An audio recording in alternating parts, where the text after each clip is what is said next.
In 2008, the world was falling apart.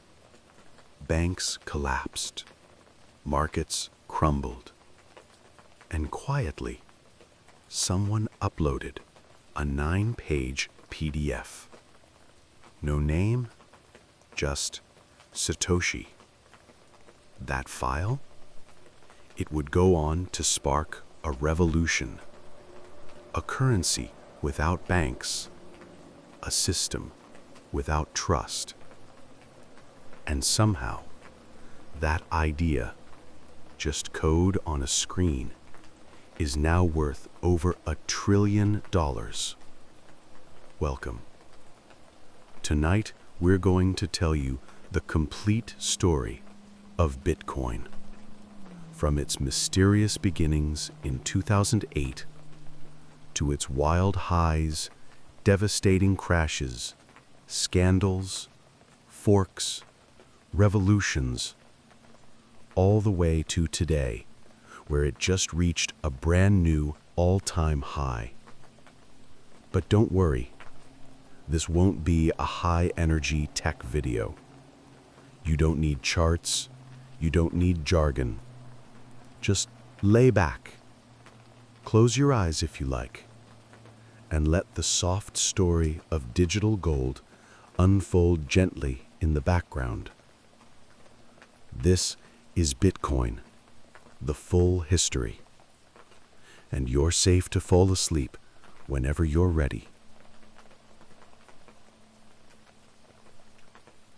Long before Bitcoin had a name, before it was code, before it had price charts, headlines, or hype, it was just an idea. And, like many powerful ideas, it began in whispers, not in banks or boardrooms, but in obscure internet forums, among quiet minds typing into the void. These were the cypherpunks, a scattered network of cryptographers, philosophers, and dreamers. They believed something simple yet radical, that privacy was a human right, that freedom could be protected with code, and that one day, even money could be free. They weren't trying to get rich. Most of them already had stable lives, jobs in computer science or academia, but they saw a problem most people ignored. The internet was growing fast, but everything online was being watched.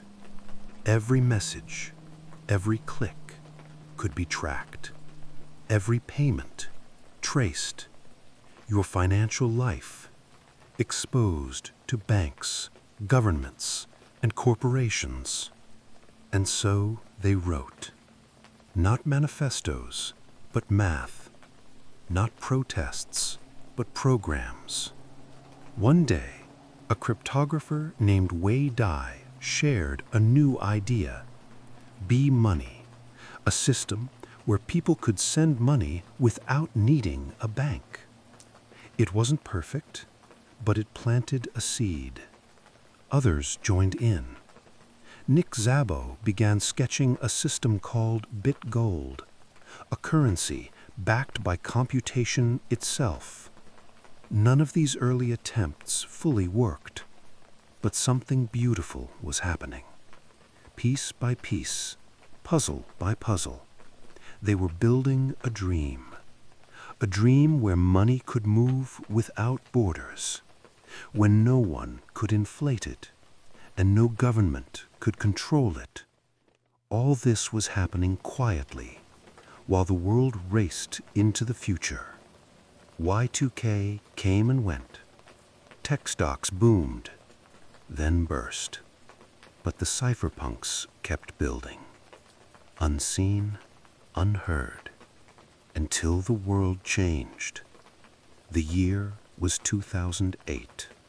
Banks had loaned too much, bought too much, risked too much, and one by one, they began to fall.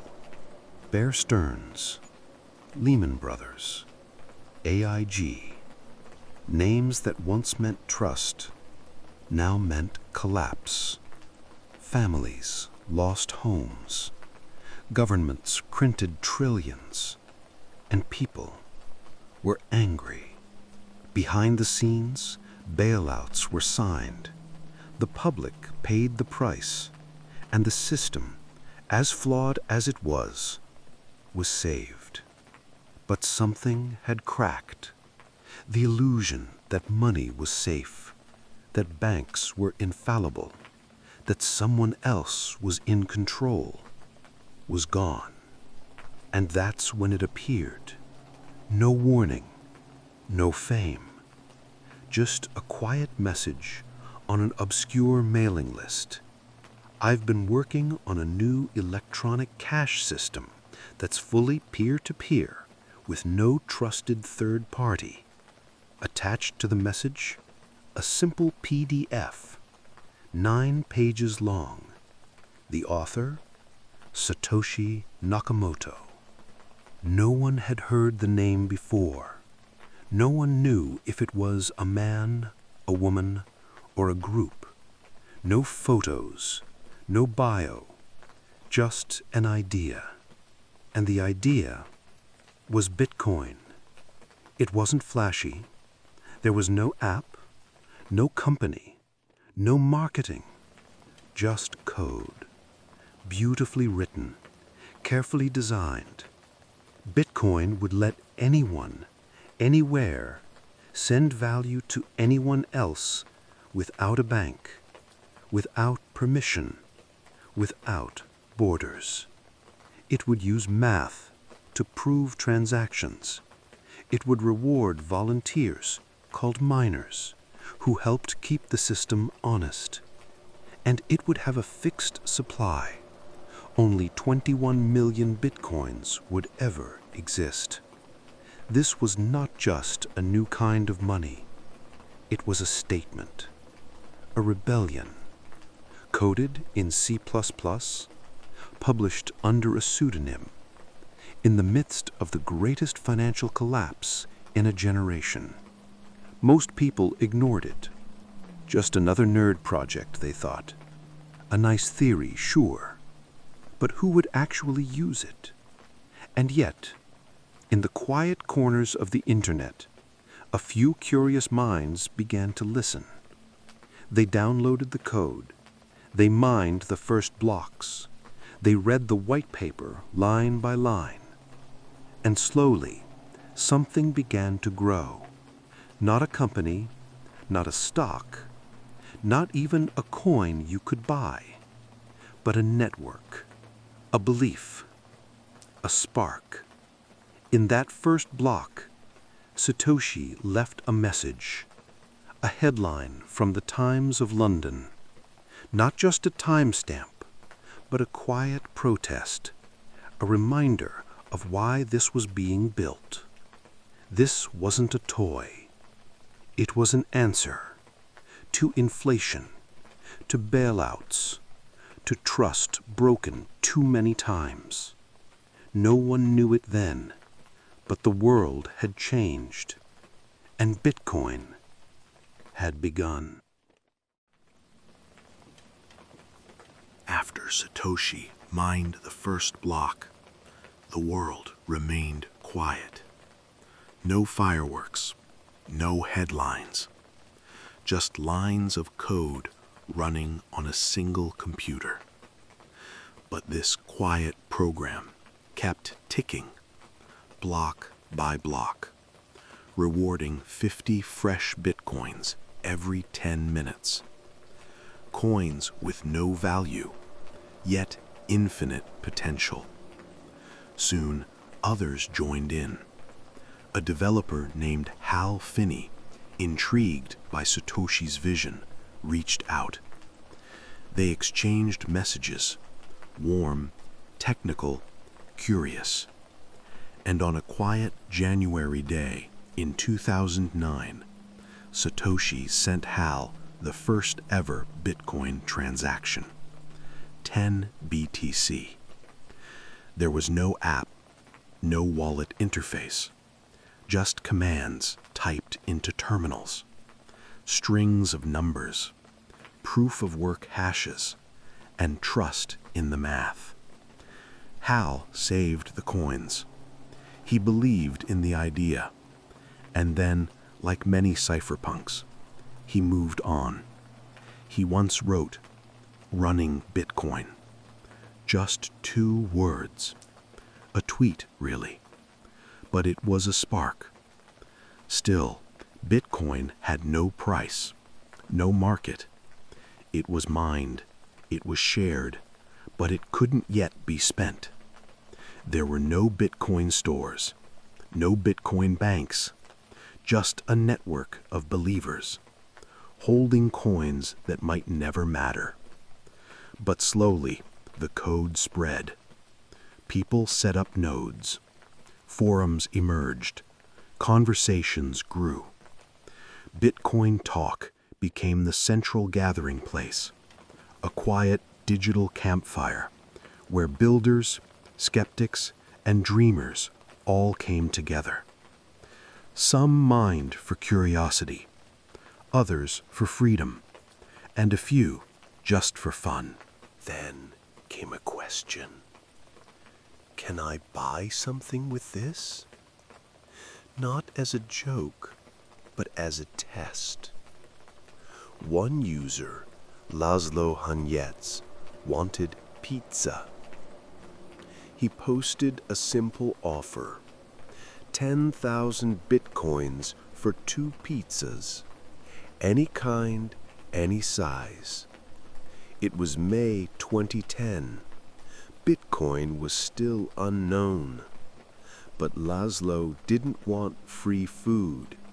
He wanted to prove this strange code could be money. Someone accepted. 2 pizzas were delivered to his home in Florida. He sent 10,000 BTC in return. And in that moment, the coins became real. Not just tokens, not just math, but a medium of exchange, value. Back then, 10,000 bitcoins were worth about $41. Today, they would be worth over $600 million. But Laszlo never regretted it. He smiled, knowing he had made Bitcoin useful. It was never about getting rich. It was about making history. As more people joined, Bitcoin gained traction. Programmers wrote wallet software. Others built simple exchanges. One of the earliest, BitcoinMarket.com, launched in March 2010. The first official market price, 1 Bitcoin, was worth less than a penny. You could buy 1,000 Bitcoins for $10. No one thought much of it, but the experiment was growing. Miners competed for blocks. Forums buzzed with energy.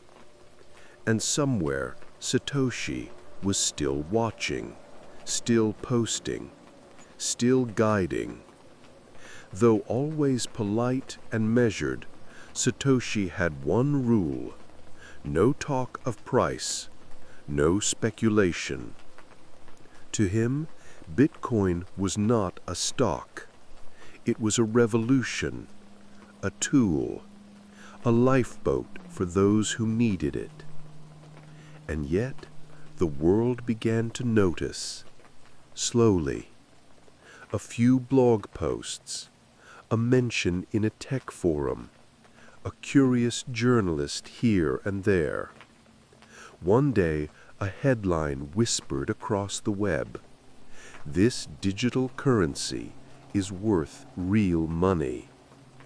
Still, Bitcoin was fragile. The software was experimental. Security was weak. And the idea, so radical, was easy to dismiss. But it worked. You could send money to anyone, anywhere. No bank, no permission, just a few lines of code and a wallet address. And more people began to ask, what is money, really? By late 2010, a young developer named Gavin Andresen became a leading voice. Satoshi trusted him, even gave him access to the project. And then, quietly, Satoshi began to fade. His posts became less frequent. He withdrew from discussions, and one day he was simply gone. No goodbye, no farewell message, only code and a legacy. In his place, the community carried on. They improved the protocol, built safer wallets, educated new users. Bitcoin's price slowly climbed, 1 cent, 10 cents, then astonishingly $1 whole. And while that might sound small, to early believers it was proof that something once imagined was now real. This was no longer just an idea, it was a movement, one that had taken its first brave steps into the waking world. But it was still early, still vulnerable, and soon the world outside would begin to challenge it. Bitcoin was moving. No longer just mined on hobbyist machines, it was being traded, bought, sold. It now had a price. Small, yes, but growing. In early 2011, Bitcoin crossed a quiet milestone, $1. A single coin, equal to a single dollar. To the outside world, it meant little, but to those watching, it was everything. This new digital idea, born from a PDF, sustained by code, was now exchanging hands like money. And with that new power came new uses. Some saw Bitcoin as a tool of freedom. Others saw an opportunity. Deep within hidden corners of the internet, behind special browsers and anonymized addresses, a new kind of marketplace emerged, the Silk Road. It wasn't a website you could find on Google. It wasn't run by a company. There were no ads, just an online bazaar, unregulated, unfiltered, where you could buy nearly anything using Bitcoin. There were sellers and buyers, reviews and ratings, but no names, only aliases, only trust in the system. To some, it was dangerous. To others, a powerful symbol of personal liberty. Either way, it put Bitcoin in the headlines. Journalists took notice, governments too. They began to ask, what is this Bitcoin thing really? They didn't see math or monetary policy. They saw crime, and they saw a problem. Bitcoin was suddenly associated with drugs, hackers, and anonymous trade. But even as critics grew louder, Bitcoin's price quietly rose. $10, then 20, then 30. People began writing guides, how to buy Bitcoin, how to set up a wallet. It was no longer just a tech experiment. It was becoming real. And in the middle of this growth, one website rose to power, MTProx. It began as a place to trade Magic the Gathering cards. The name even stood for Magic the Gathering Online Exchange. But by 2011, it had pivoted. Now it was the place to buy and sell Bitcoin. Most people didn't understand how to use wallets yet, so they trusted Mt. Gox. They sent their coins there, held their balances there, traded there. By the end of the year, Mt. Gox handled over 70% of all Bitcoin transactions. It was fast, it was easy, and it was centralizing the very thing meant to be decentralized. Back then, the Bitcoin community was small, a few thousand users in scattered corners of the web, but it was growing. Developers were refining the code, conferences were beginning to pop up, and, for the first time, Bitcoin had competition. New coins began to appear: Litecoin, Namecoin, Peercoin. Each promised something different: faster blocks, more privacy, or new features. But Bitcoin remained the leader, the original, the symbol, the root of it all. As 2012 approached, something big was about to happen, something built into the very DNA of Bitcoin. Every 210,000 blocks, roughly every 4 years, Bitcoin halves its reward. At first, miners earned 50 BTC per block, but in November 2012, that number dropped to 25.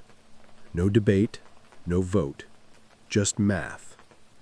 The halving was quiet, just another block, but it sent a message. Bitcoin was predictable, finite, and getting scarcer. And as the reward shrank, the price began to grow. Still, it wasn't easy. For every person discovering Bitcoin, 10 more still dismissed it. Fake internet money, a scam. Only criminals use it. But something was shifting. Libertarians loved the independence. Technologists loved the elegance. And investors were starting to get curious. A few brave souls began buying coins and holding them, not to trade, not to spend, but to wait, to see what might come next. Bitcoin was still young, still fragile, but it had survived. It had passed tests of value, utility, controversy, and code. And now, it was standing at the edge of something much bigger. The world was waking up, not all at once, but enough. Enough to ask the question, what if this really is the future of money? And Bitcoin, quiet, neutral, unchanging, just kept ticking. Block by block, 10 minutes at a time. By early 2013, Bitcoin was no longer a secret. It had traveled quietly from cypherpunks to coders to curious online explorers, and now it was beginning to enter the public eye.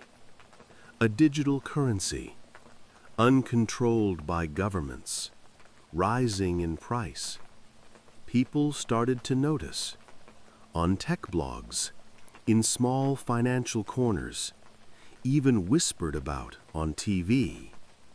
Bitcoin had gone from 50 cents to $5, then 10, and by spring of 2013, something unexpected happened. It surged, faster than anyone had seen before. $10 became 30, 30 became 100, then 200, and then, one morning in April, it passed $266. A quiet thrill rippled through the internet. People had laughed, dismissed it, But now, this strange little coin was making headlines. Bitcoin's price skyrockets. Digital gold. A bubble in the making?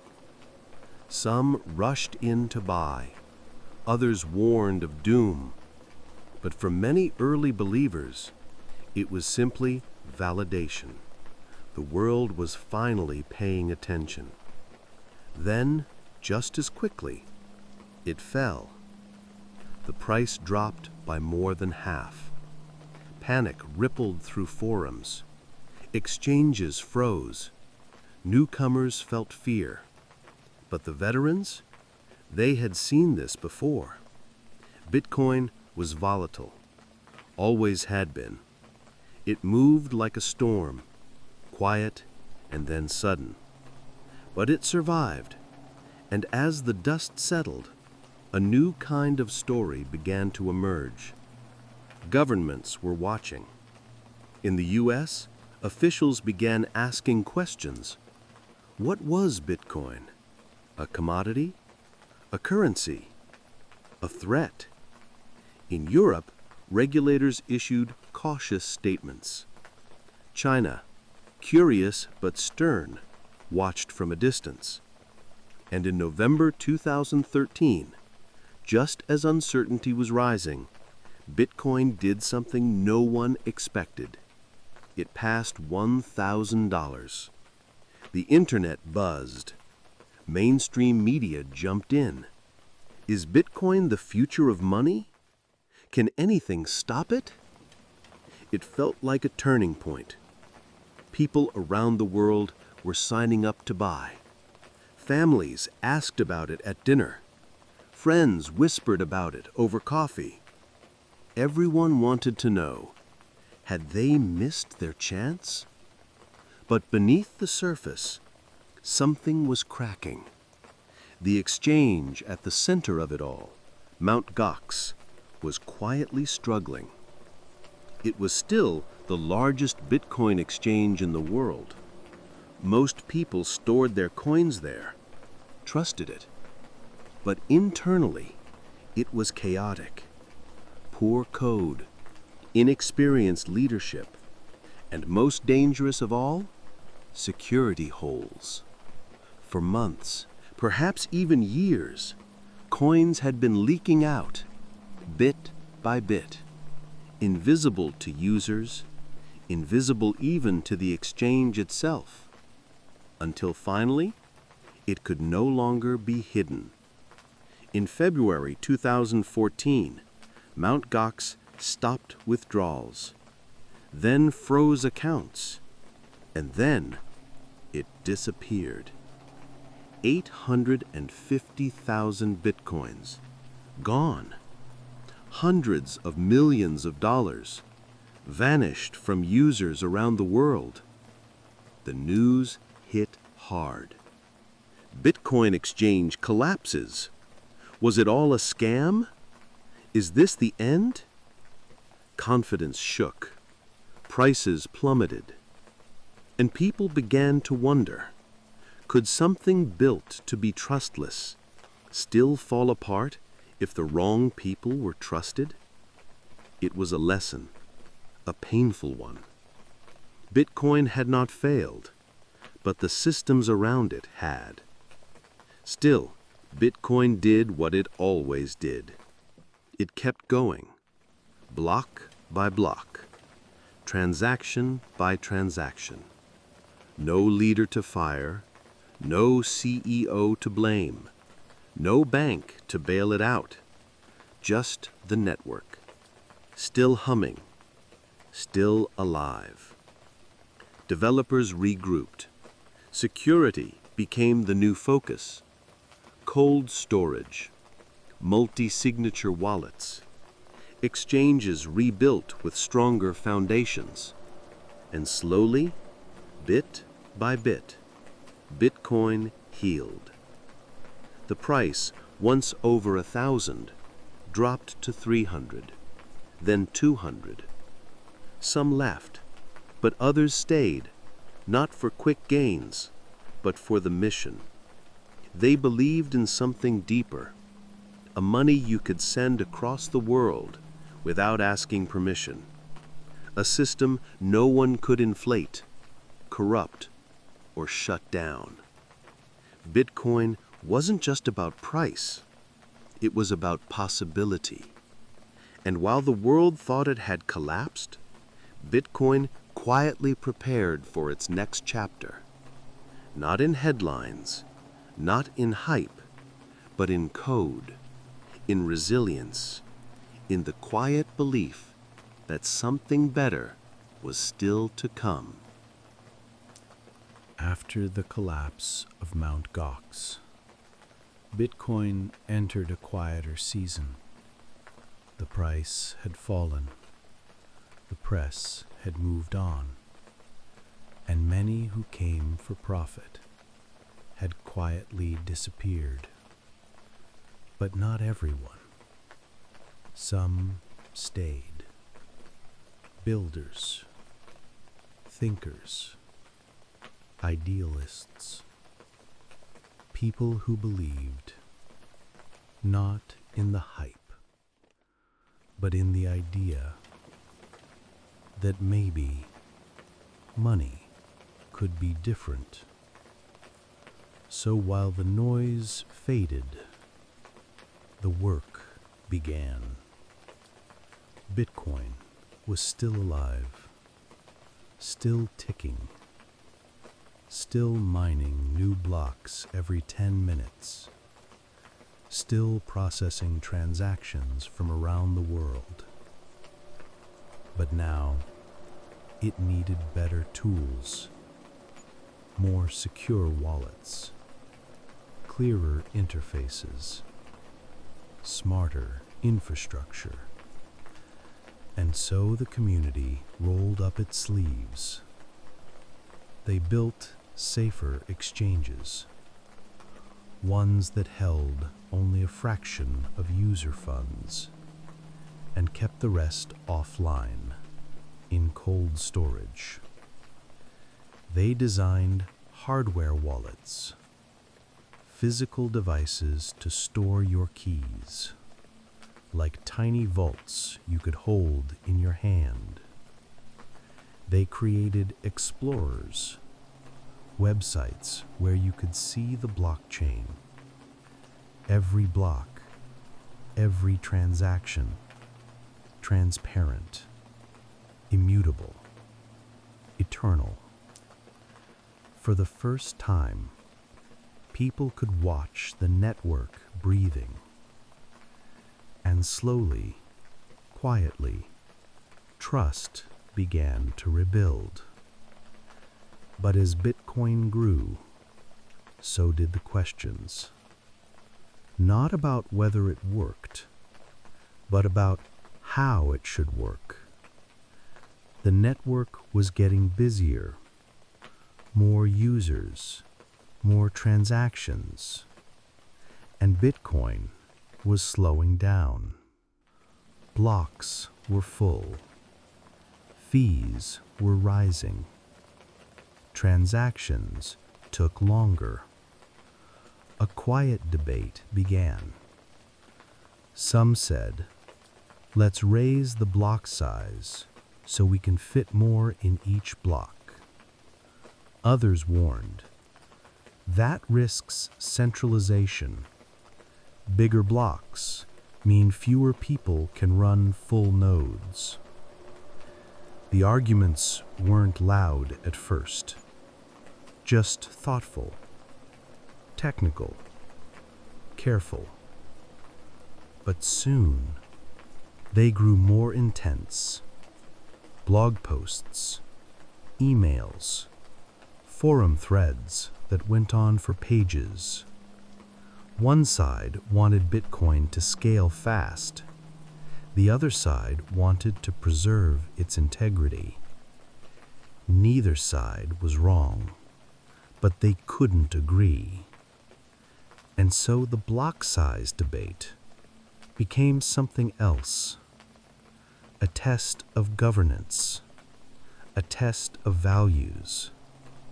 Bitcoin had no leader, no CEO, No headquarters, only code and consensus. If the community couldn't agree, what would happen? Meanwhile, far from the noise, new uses were quietly forming. In places with weak currencies, people were turning to Bitcoin for survival. In Venezuela, where inflation ran wild, Bitcoin became a store of value. In Greece, where banks locked people out of their own savings, Bitcoin became a lifeline. It was still early, still clunky, but it worked. Not for speculation, not for profit, but for freedom, for choice, for access. Developers kept building. They created layers, like the Lightning Network, to help Bitcoin move faster and cheaper. They worked on privacy tools, on mobile wallets, on education. Bitcoin was no longer just an experiment. It was growing roots. And with each passing month, it became harder to ignore. Not because the price was rising. It wasn't. But because the foundation was solidifying. Block by block, line by line. People were preparing for something bigger. They didn't know what or when, but they sensed a storm would come, and when it did, Bitcoin would be ready. In the summer of 2016, one last quiet milestone arrived, another halving. Just like before, the network cut its reward in half, from 25 Bitcoins per block to just 12.5. No drama, no announcement, just math, built into the code. A soft reminder. Bitcoin is finite, predictable, scarce, and with each halving, new coins become harder to earn, more valuable to hold, more precious. By the end of 2016, Bitcoin was steady, not soaring, not collapsing, just moving. A quiet rhythm, a digital heartbeat, and somewhere out in the world, new eyes were watching, new minds were curious, because something was shifting. And soon, very soon, Bitcoin would go from quiet to global, from fog to fireworks. But for now, it waited, silently, patiently, ready. The year was 2017, and Bitcoin was waking up. After years of quiet building, quiet arguing, quiet believing, the world was finally ready to listen.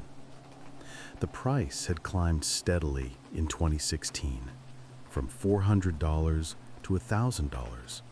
But in 2017, it soared, not in sudden jumps, but in waves.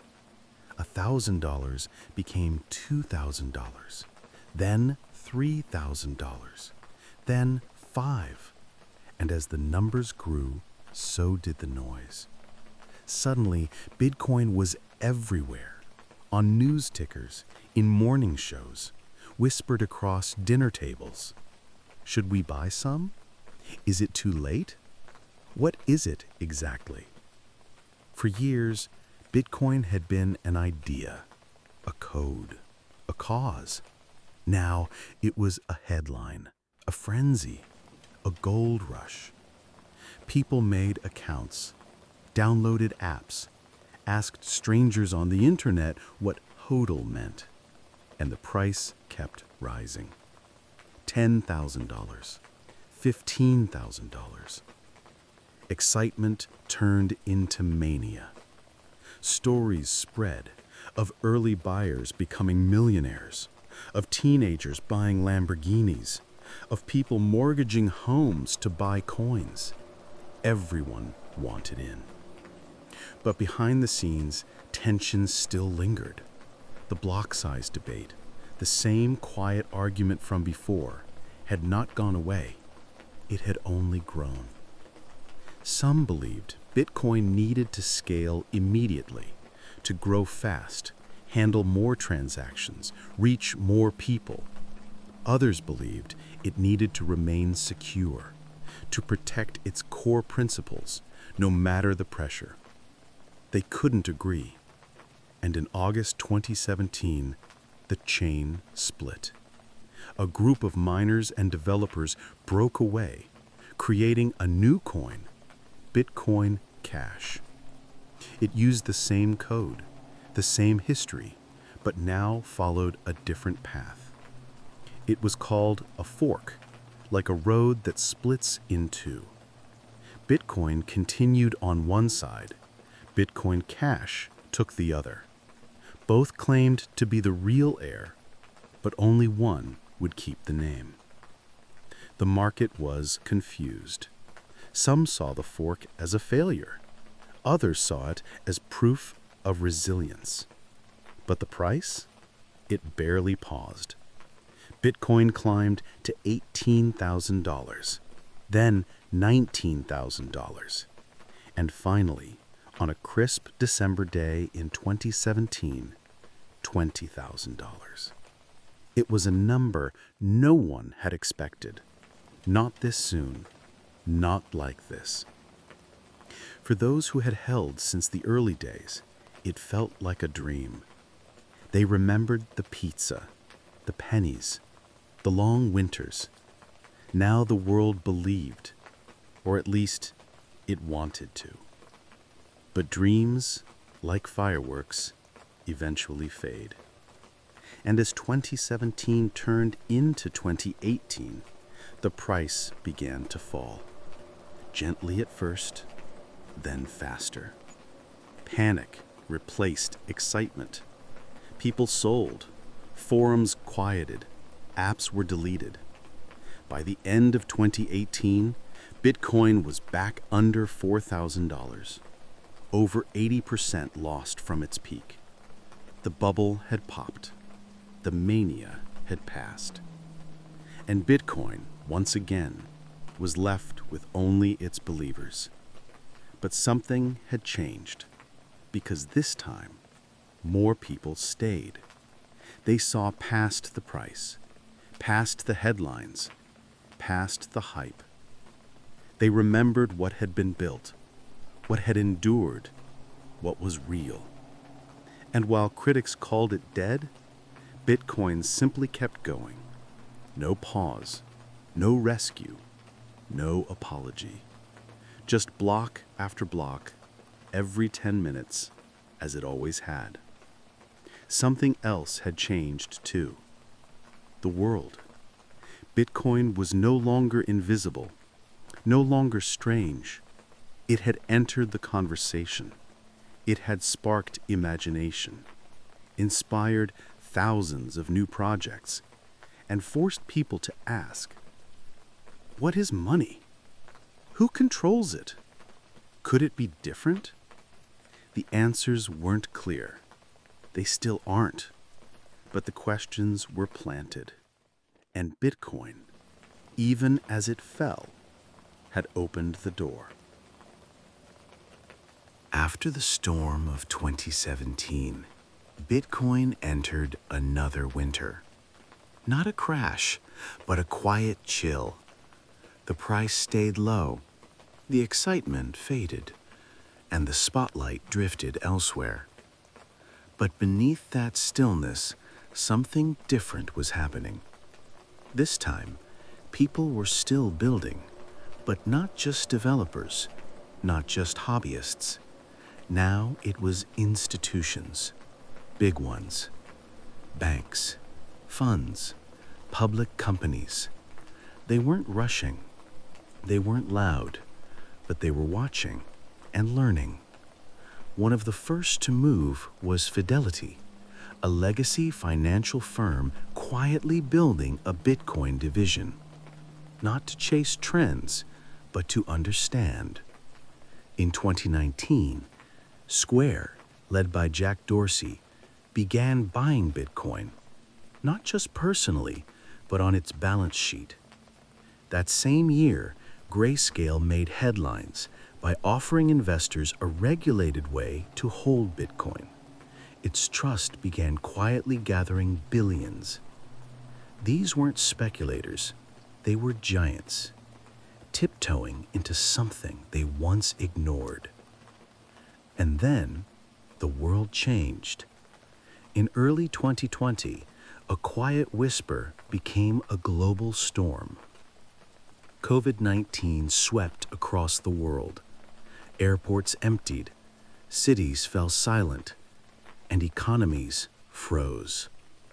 Governments acted quickly, printing money, injecting stimulus, dropping interest rates to near zero. And in that moment, Bitcoin made sense again. Not as a get-rich token, not as a tech trend, but as a hedge, a plan B, a kind of digital arc. Suddenly, the question wasn't, what is Bitcoin? It was, what is money? Why could central banks create trillions overnight? What protected savings from inflation? Where could people turn when the system strained? Bitcoin answered, not with speeches, but with silence. Just blocks, just code, just scarcity. 21 million coins, never more, unchanging, unapologetic. And then something unexpected happened. MicroStrategy, a business intelligence firm, announced it had moved millions into Bitcoin. Its CEO, Michael Saylor, became a loud and poetic voice for the movement. He didn't just invest, he believed. Soon after, Tesla followed. Elon Musk announced they'd purchased $1.5 billion worth of Bitcoin. The news echoed. Bitcoin, once dismissed by Wall Street, was now being held by it, and the price responded. $10,000 became $20,000, then $30,000, then $40,000. Bitcoin was breaking records again, but something was different. The conversation had matured. It wasn't just dreams of Lamborghinis anymore. Now it was hedge funds, pension managers, governments whispering in closed rooms. Bitcoin was no longer an outsider. It was becoming a player. In 2021, the pace accelerated. More companies joined, more investors followed, and the narrative grew clearer. Bitcoin is digital gold, a store of value, a hedge against inflation, a new chapter in monetary history. And the price? It kept climbing.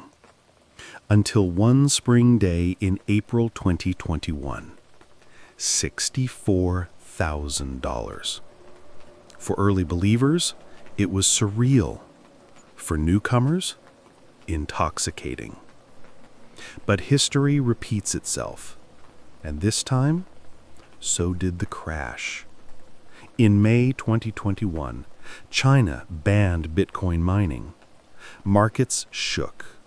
Bitcoin tumbled from $64,000 to $30,000, then lower. Volatility returned, confidence wavered, but this time people stayed, because now Bitcoin wasn't just an idea, it was an asset, a policy, a commitment.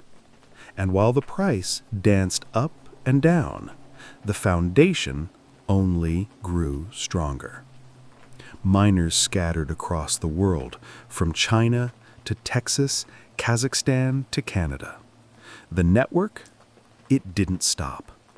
It never does. 10 minutes at a time. Quiet, reliable, eternal. Bitcoin had matured, not into perfection, but into permanence. It had survived bubbles, bans, crashes, and criticism. And now it stood on the threshold of something even greater, because the world was still changing, and Bitcoin was ready for the next phase. As 2022 began, Bitcoin felt larger than life. The year before had brought headlines, record prices, and a sense of wonder. But now, something stranger was happening. Everywhere you looked, people were buying digital art. Not prints, not posters, but tokens. Unique pieces on the blockchain, immutable, uncopyable. They were called NFTs, non-fungible tokens. And they weren't on Bitcoin. Mostly they lived on Ethereum, a younger blockchain, focused on smart contracts. But the energy, the noise, the curiosity, it reminded people of Bitcoin's early days.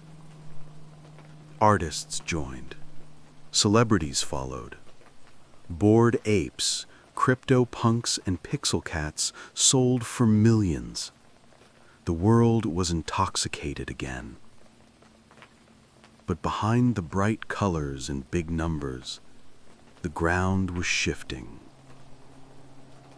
Because the price of Bitcoin, like always, couldn't stay still.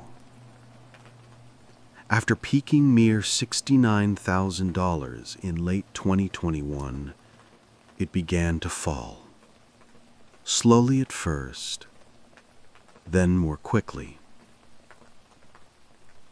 Markets grew shaky. Central banks raised rates. The world, still recovering from a pandemic, was now bracing for inflation. Bitcoin tumbled. $60,000 became $40,000. Then $30,000, and then came November, a month that shook everything. FTX, one of the largest cryptocurrency exchanges in the world, collapsed. Its founder, once praised as a visionary, was accused of using customer funds for risky bets. Billions vanished. People couldn't withdraw. Investors were blindsided. Trust shattered. It wasn't just a business failure. It was a betrayal. And the damage spread quickly. Prices fell further. Projects paused. Even Ethereum felt the blow. But perhaps the strangest thing, Bitcoin held on. Wounded, yes, but stable. Because Bitcoin hadn't failed. The companies around it had. Bitcoin didn't promise profits, or customer service, or flashy apps. It only promised one thing: a network that no one could change, that no one could cheat. And in the darkest moments, that still meant something. So people regrouped, not with hype, but with humility. They asked harder questions, demanded better custody, rethought how exchanges should work. And slowly, a new kind of interest returned, not just from individuals, but from governments. In the US, regulators began drafting serious frameworks. The SEC stepped in. Bills were introduced in Congress. Some feared it would kill innovation. Others welcomed the clarity. But either way, Bitcoin was no longer a fringe idea. It was part of the global conversation, part of policy, part of law, part of the future.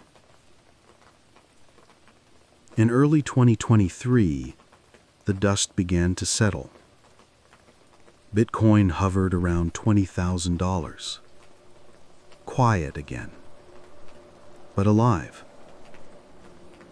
Developers kept working.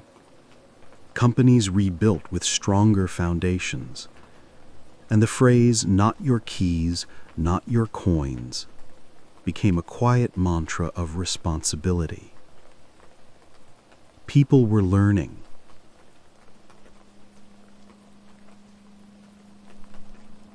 And even amid the mess, hope returned.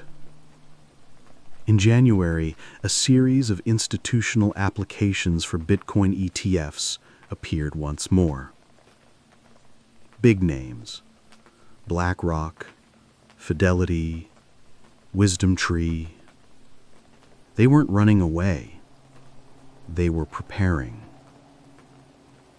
Because underneath the volatility, underneath the noise, Bitcoin was still there, still capped at 21 million, still decentralized, still moving forward. It wasn't flashy, it wasn't viral, but it was resilient. And in a world full of broken promises, that quiet honesty spoke louder than ever. By early 2024, Bitcoin had been through everything. Booms, bans, breakdowns, belief. It had been called a bubble, a scam, a savior, a revolution.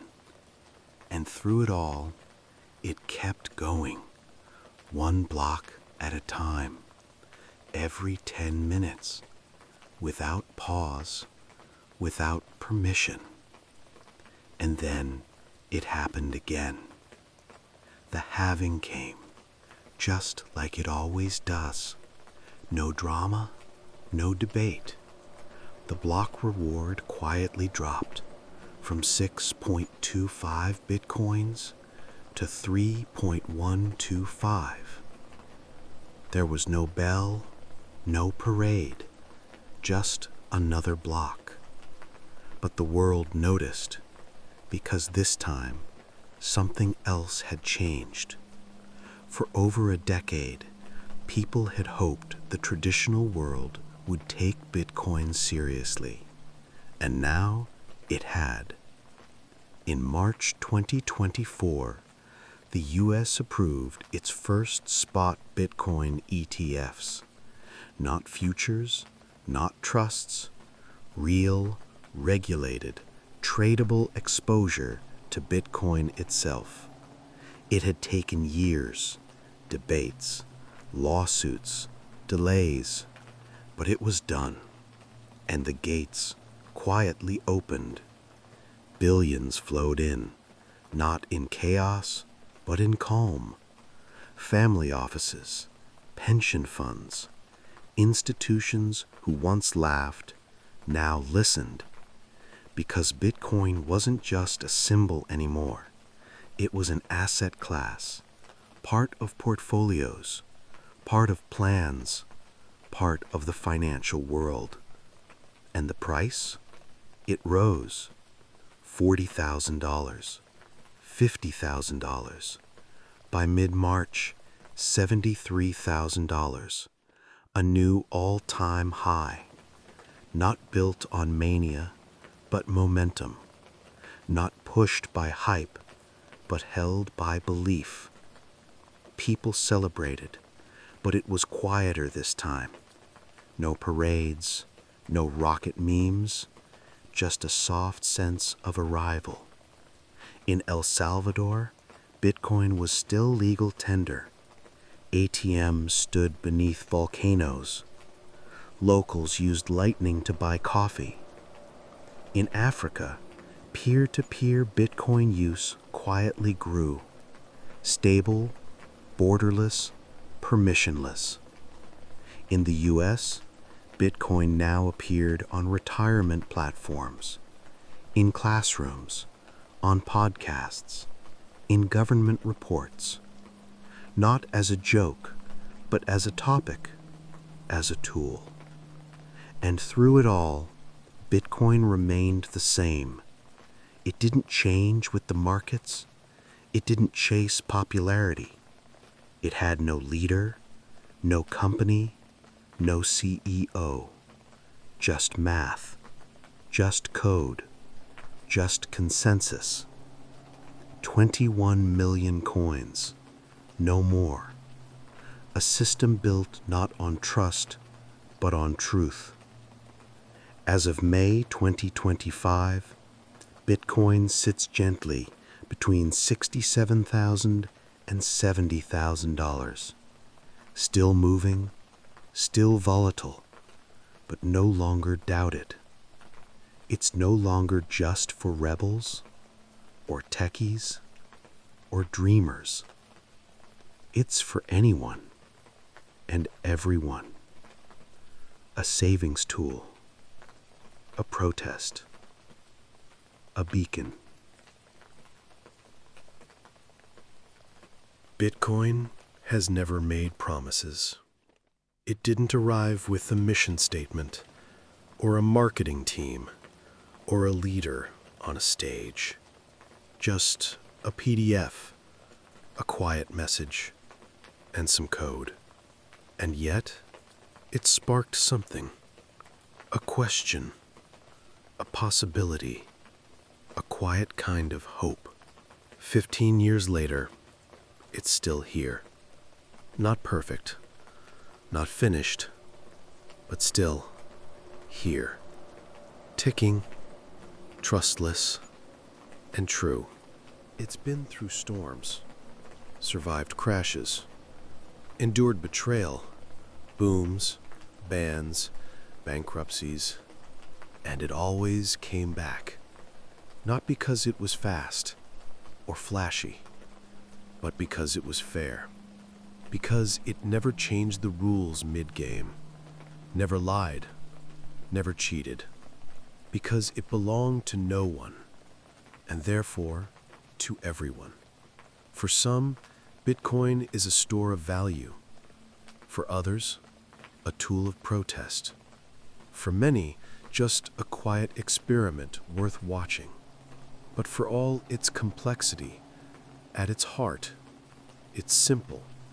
A ledger, a network, a record no one can rewrite, a currency with no king, a foundation that doesn't ask for permission, a kind of mathematical gravity, and maybe, just maybe, a glimpse of what comes next, not just in finance, but in trust, in ownership, in how we relate to value itself. Bitcoin doesn't promise to fix the world, but it gives us a place to start. So as you drift off now, know that the network hums on. Quiet, constant. Every 10 minutes, another block, another breath. Like the pulse of a planet slowly waking. Like the tick of a clock without hands. Like a lullaby in code. And whether you're here to understand, to invest, to dream, or simply to fall asleep, Bitcoin welcomes you. No gate, no guard, just a key and a whisper in the dark that says, we can build something different, something better, something ours. Good night, traveler. Rest now. You followed Bitcoin from the shadows of a broken world to the bright edge of something new. And though the journey never ends, you've made it far. So sleep and let the next block tick by in peace.